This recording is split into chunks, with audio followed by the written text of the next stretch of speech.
नमस्कार, स्वागत है आप सभी का एनएफ न्यूज पर। मैं हूं आपके साथ रोहित।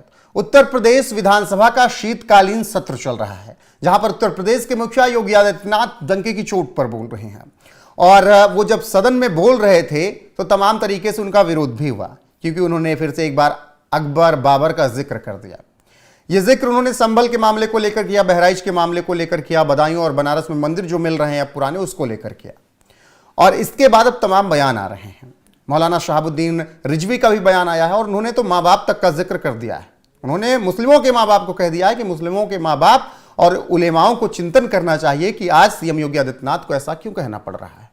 सबसे पहले सीएम योगी का बयान सुनाते हैं, उसके बाद मौलाना शहाबुद्दीन रिजवी ने क्या कहा वो बताते हैं, फिर चर्चा की शुरुआत करते हैं एडवोकेट योगेश अग्रवाल के साथ। तो सुनिए योगी क्या कह रहे हैं।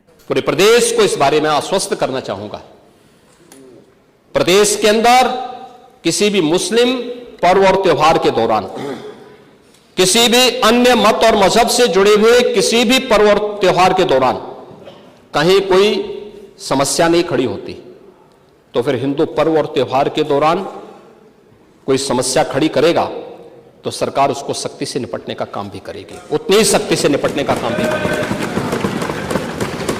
तो सामान्य न्यायालय के द्वारा दिए गए आदेश का पालन करना एक प्रशासन का दायित्व है। उसमें सरकार उसको डायरेक्शन दे ना दे, उसका दायित्व बनता है कि उसको पालन करे, और संभल के अंदर प्रशासन ने वही पालन किया है। आज वहां पे सारी चीजें मिल रही हैं। आखिर आपकी बात को मानते हैं कि मंदिर को आपने छेड़ा नहीं, आपने बड़ी कृपा कर दी, लेकिन ये जो 22 कुएं और उन कुओं में जो मूर्तियां मिल रही हैं, ये कुएं किसने पाट दी है? ये नोटिस पे क्यों परेशानी हो रही है? आपके सांसद जिनसे आपकी प्रतिद्वंदिता है, मानता हूं, क्योंकि वहां पे आप में तो तुर्क और पठान का विवाद चल रहा है, मैंने नहीं कर दिया, एक विवाद चल रहा है।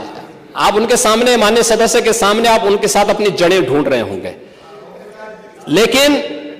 लेकिन ये सच्चाई है, ये सच्चाई है, क्योंकि ये तो है ही। सकीफुल रहमान बर्क कभी भी अपने को ये नहीं बोलते थे कि मैं भारत का नागरिक हूं, वो तो कहते थे मैं बाबर का संतान हूं, वो बोलते थे। आप भी मानते हो किस बात को? अब आपको तय करना है कि आक्रांताओं को अपना आदर्श मानते हैं या राम कृष्ण और बुद्ध की परंपरा को अपना आदर्श मानते हैं। भारत के अंदर राम कृष्ण और बुद्ध की ही परंपरा रहेगी, बाबर और औरंगजेब की परंपरा नहीं रहेगी। योगेश जी, भारत में बुद्ध, श्री राम, श्री कृष्ण की परंपरा रहेगी, बाबर और औरंगजेब की नहीं रहेगी। इसके साथ ही सीएम योगी ने जिक्र किया कि जिस तरीके से कहा जाता है कि ये मुसलमानों का एरिया, इधर शोभा यात्रा नहीं निकल सकती, क्यों नहीं निकल सकती है? अब इस पर तमाम तरीके के तर्क दिए जा रहे हैं। कहा जा रहा है कि आप भी अल्लाहू अकबर बोलिए। योगी आदित्यनाथ ने कहा मुझे क्या जरूरत। तो जिस तरीके से योगी आदित्यनाथ का यह बयान था, उस बयान पर पहले आपकी प्रतिक्रिया क्या है, फिर मौलाना के बयान पर आते हैं। देखिए, प्रतिक्रिया यही है, डंके की चोट पे जो योगी जी ने बात बोली है वो कोई घुमा फिरा कर नहीं बोली है। उन्होंने बिल्कुल डंके की चोट पे बोली है कि ये देश जो है आक्रांताओं को आदर्श नहीं मानेगा। इस देश के अंदर अगर आदर्श माना जाएगा तो भगवान श्री राम को माना जाएगा, भगवान कृष्ण को माना जाएगा, और जो हमारे हिंदू देवी देवता हैं या हमारे जो हिंदुओं के अंदर हमारे हिंदुस्तान को आगे ले जाने में जिन्होंने काम करा है, जिन्होंने हिंदुस्तान को तोड़ने के लिए काम करा है, उनको आदर्श नहीं माना जाएगा। तो ये डंके की चोट पे बात बोली है। और अगर संभल का इसके अंदर जिक्र करा है इन्होंने, अगर वो कुएं की बात कर रहे हैं, कुओं के अंदर जो मूर्तियां मिल रही हैं उसकी बात कर रहे हैं, तो ये साफ दर्शाता है कि यूपी सरकार का बिल्कुल एक ही ध्येय है कि किसी भी तरीके से आने वाले समय में हिंदुओं की जो जितनी भी आस्था के ऐसे केंद्र थे जिनको खत्म कर दिया गया, जिनको आक्रांताओं ने तोड़ दिया, जिनको पूरे तरीके से दबा दिया है, उनको बाहर लेकर के आना है। प्रशासन इसके ऊपर काम कर रहा है और ऐसे लोगों को अब तकलीफ हो रही है। बिल्कुल, ऐसे लोगों को तकलीफ हो रही, इसीलिए तमाम बयान भी आ रहे हैं। मौलाना शहाबुद्दीन रिजवी क्या कुछ कह रहे हैं, उनके बयान को आपको बता देते हैं। मौलाना शहाबुद्दीन रिजवी कहते हैं, अक्सर योगी सरकार की तारीफ भी करते हैं, तमाम मुद्दों पर साथ भी देते हैं, लेकिन अब उन्होंने बयान दिया कि मुसलमानों के धार्मिक नेता, उल्मा और माँ बाप को चिंतन करने की जरूरत है कि कौन सी ऐसी परिस्थितियां आ गई हैं कि मुख्यमंत्री ये कह रहे हैं कि मुस्लिम बहुल इलाकों या मस्जिद के सामने से हिंदुओं की शोभा यात्रा नहीं निकल सकती, जुलूसों में भगवा झंडा क्यों ना लगे, धार्मिक संगीत क्यों ना बजे। मुख्यमंत्री ने मुहर्रम के जुलूस का भी जिक्र किया है। अब मौलाना शहाबुद्दीन रिजवी ये बात कह रहे हैं कि ऐसी क्या स्थिति मुसलमानों ने ला दी है कि मुख्यमंत्री को सदन में यह जिक्र करना पड़ रहा है इन तब बातों को, शोभा यात्रा को लेकर। योगेश जी, अब अगर मौलाना शहाबुद्दीन कह रहे हैं तो अब तो मुस्लिम समुदाय को सोच लेना चाहिए। बिल्कुल, देखिए ये तो चिंतन करने वाली बात बोल दी है मौलाना शहाबुद्दीन रिजवी ने। उनका जो कहने का पर्पज है वो पूरे तरीके से पूरे मुस्लिम समुदाय को, पूरे इनके समाज को एक तरीके से कटाक्ष कराए कि अगर आज की डेट में प्रदेश के सीएम को, चीफ मिनिस्टर को अगर ऐसी बात संसद के अंदर खड़े होकर के बोलने की जरूरत पड़ रही है तो उसके ऊपर चिंतन करें, उसके ऊपर सोचें क्यों ऐसी बात आ रही है कि अगर हिंदू देवी देवताओं का कोई जुलूस निकलता है या कोई त्योहार मनाया जाता है तो वहां पे दंगे फसाद होते हैं, जबकि उसी प्रदेश के अंदर जब मुस्लिमों के त्योहार होते हैं तो वह शांतिपूर्वक तरीके से होते हैं। क्यों ये सारे दंगे हिंदू देवी देवताओं के त्योहारों पे ही होते हैं? तो ये चिंतन करने के लिए बोला। उन्होंने बोला है कि जाओ अपने घर पे अपने माँ बाप से बात करो कि ऐसी चीजें सदन के अंदर क्यों बोली जा रही है। अगर ये पॉजिटिव तरीके से बोला गया है तो हम इसका स्वागत करते हैं और शहाबुद्दीन रिजवी जी को बोलते हैं कि ये जरूर है कि अपने समाज में जाकर के इस तरह की बातें करें ताकि ये चीजें खत्म हो सके। और देखो, योगी जी ने तो बिल्कुल क्लियर कर दिया है कि अब इस तरह की चीजों को बर्दाश्त नहीं करा जाएगा।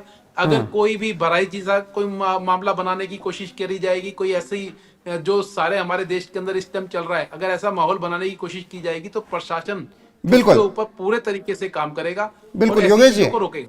मौलाना शहाबुद्दीन रिजवी ने यह भी कहा कि देश में सदियों से दोनों धर्म के लोग साथ रहते आए हैं, अमन और शांति रही है। मस्जिदों और दरगाहों के सामने से हिंदुओं की शोभा यात्रा निकली और क्या कहते हैं, मस्जिदों के सामने से, क्या कहते हैं, दोनों तरफ के मठों के सामने से मुसलमानों का जुलूस निकला। इसमें किसी तरीके कोई आपत्ति नहीं थी।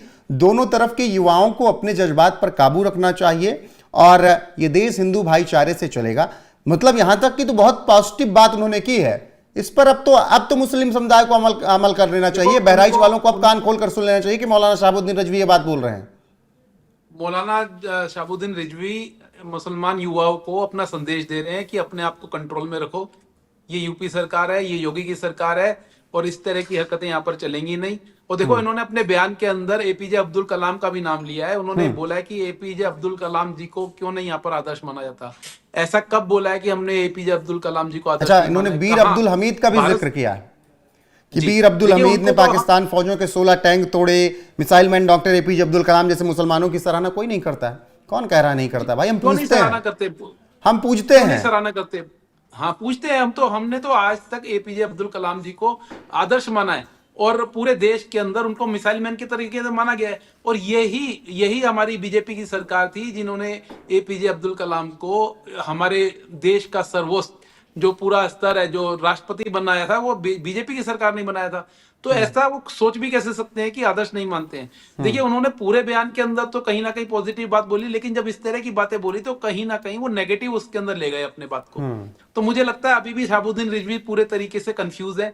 वो क्या बोलना चाह रहे हैं इस बयान से उनको भी क्लियर ही नहीं है। इन्हीं के समुदाय के कुछ लोगों ने, क्या कहते हैं, जब इस दिल्ली में औरंगजेब लेन का नाम बदलकर एपीजे अब्दुल कलाम लेन किया गया तो कई तमाम लोगों ने सवाल उठा दिया कि औरंगजेब की रोड या लेन का नाम क्यों बदल दे रहे हैं। भाई, औरंगजेब का नाम हटाकर किसी सुमित और शशांक के नाम पर तो रख नहीं दिया, रोहित पांडे के नाम पर तो रख नहीं दिया। उन्होंने रखा किसके नाम पर? एपीजे अब्दुल कलाम मार्ग। इसमें क्या दिक्कत थी? आपके समुदाय के लोगों ने सवाल उठा दिए थे। रोहित जी, इनका समुदाय कभी एपीजे अब्दुल कलाम को अपना आदर्श मानता ही नहीं है। अगर वो इनको अपना आदर्श मानते होते तो ऐसी बात आती नहीं। उन्होंने आदर्श माना है बाबर को, उन्होंने आदर्श माना है औरंगजेब को।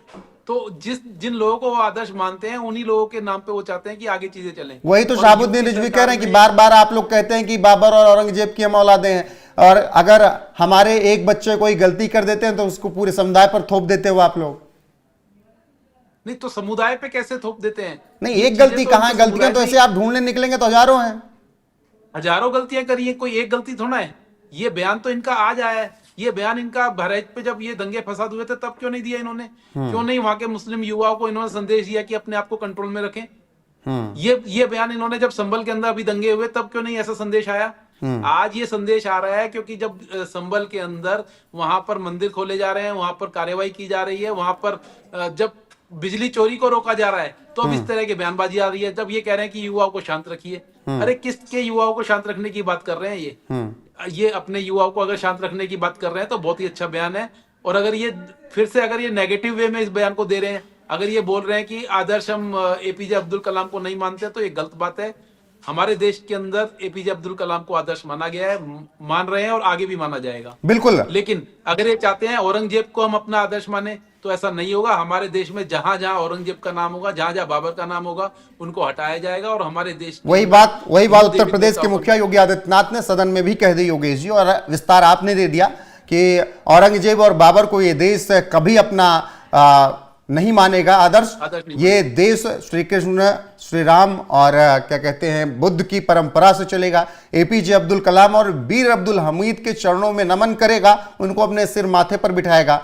कसाब और अफजल गुरु को वो उनकी उसी तरीके से मौत देगा जिस तरीके से वो भारत के लिए गलत सोचते हैं, उससे भी गंदी मौत उन्हें दी जाएगी। आपने बहुत अच्छे से विस्तार दिया योगेश जी, बहुत बहुत धन्यवाद आपका इस चर्चा में जुड़ने के लिए। अब आप लोगों की बारी है, आप लोग बताइए, क्या एपीजे अब्दुल कलाम या वीर अब्दुल हमीद को इस देश ने सर आंखों पर नहीं बिठाया? क्या उनके ऊपर कभी किसी ने टिप्पणी की? कमेंट में मेरी राय जरूर दीजिएगा। मौलाना शहाबुद्दीन रिजवी के बयान पर आपका राय क्या है? योगी आदित्यनाथ पर आप क्या कुछ कहना चाहते हैं? जरूर बताइएगा। बने रहिएगा हमारे साथ, लगातार यहां पर आपको खबरें मिलती रहेंगी। नमस्कार।